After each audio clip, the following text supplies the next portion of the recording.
It's Tribulation, day 16. As you can see, I'm walking my dogs this morning. I thought I'd just kind of switch up the video today and take it outside. The world's still here. I'm walking my dogs, but the tribulation continues on. As you can see, the skies in San Jose are like they have been for like the last month or more, where it's always about just dark, moisture-laden clouds, cold air. And you know what? It's May 31st, man. It's supposed to be summer, but here in San Jose, this is basically what winter feels like. Today, the U.S. House of Representatives is set to vote on the debt ceiling, on raising it $2.4 trillion. And there's like no good outcome of that vote. Whether they vote to raise the debt ceiling or don't vote to raise the debt ceiling, either way we're screwed, man. It's kind of like these clouds, that are everywhere. Look at those dark clouds up there. It's kind of foreboding. It's like, yeah, I can smell the tribulation in the air. The whole U.S., the whole world, the economy is just about to have a complete mental breakdown. I don't know the exact day, but it's coming, baby. The stock market, forget about it. It's fake, man. Whatever's going on there doesn't mean anything. One thing that's affecting the tribulation, just economically, like jobs, is technology and automation, man. As great as it all is, it's also what's making life extremely difficult, because the reality is we're automating and using technology to eliminate the human as an essential part of the workforce. And with us increasing and multiplying on the planet faster than ever, that just means there's more people walking around with no jobs. And here's a hard, cold fact: is the only thing that beats automation and technology is just out and out slave labor, man. Because if you're not paying somebody, I don't think you can design a robot that runs that cheaply. Or maybe you can, but I don't know what we're gonna do about it. But that's one reason why there's just no jobs, man. Look at that blue sky right there. It's kind of typical, where it's like these totally huge, dark, moisture-rich clouds, but the sky is just bluer than blue. It's like a dark blue. And I've got a theory about that due to the coldness and the upper atmosphere collapsing, we're kind of being able to see space during the daylight hours, because I'll be honest, man, the skies just haven't really been that blue. What about the Middle East? Everything's going crazy over there.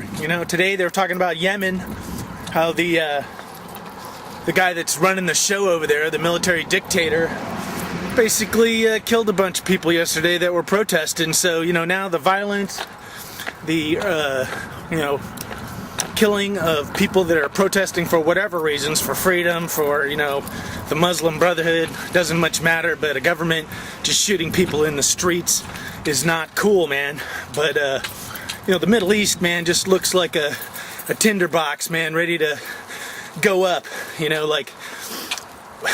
It's been crazy what's gone on there just this year, 2011, and it's not even near done.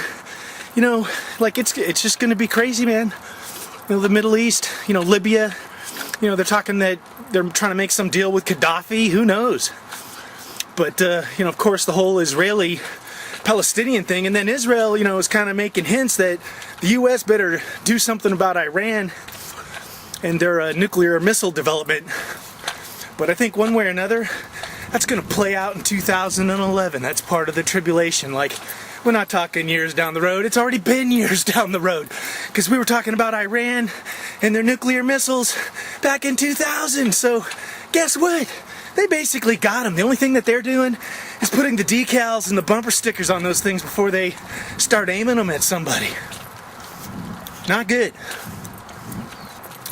And then, of course, there's the whole weather food situation. You know, they got cucumbers. They don't know whether they're coming from Spain, Germany, or whatever, but people are dying from E. coli. But, you know, I think the food situation's, you know, really on the brink. You know, like me, I'm not out to badmouth anybody, but most of the time I kind of do my shopping at Safeway. And man, you know, buying vegetables there is like almost like a joke. Here, I live in California, man, so there should be just great vegetables no matter what. But you know what? Half the time, their stuff is kind of rotten, man. You know, like you get the Safeway oranges, you get the deal, and it's a bag of oranges coming up from Argentina or wherever, man, but it's not grown in the United States. It's not grown in California. Remember when they used to have oranges in California? Yeah, but anyway, you know, I'm just kind of watching it closely, but, you know, the time to buy an extra bag of rice and have some extra canned goods is probably, you know, if you got a little bit extra dough, you can even get a deal on it.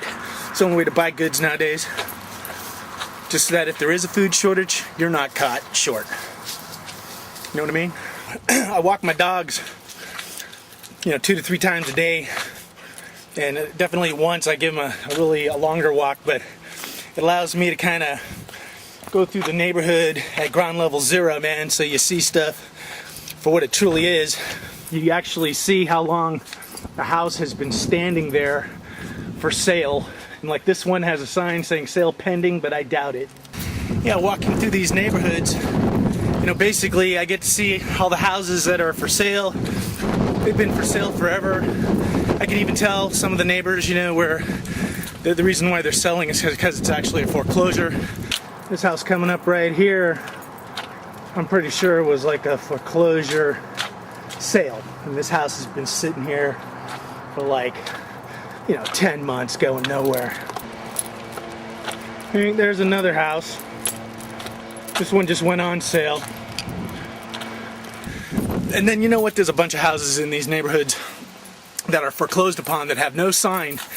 But if you look real hard, you can figure them out, because there'll be like a bank notice or something in one of the windows.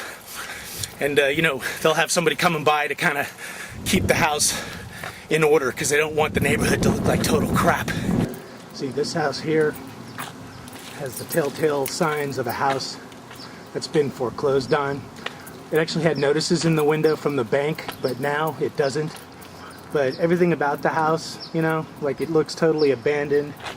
Looks like they might be doing some repairs, like the front door looks new, but like as you can see, the side gate's open. That's kind of how foreclosed houses are, man, because nobody's there, you know, taking care of them. But in this case, the bank is probably trying to fix that house up. You know, basically, I'm telling you, the housing market is in the total tank, man. There's my dog, Brucey. He's a good dog. He's a good dog. There's Katie's. Yeah, they know something's going on. They know something's going on. Yeah.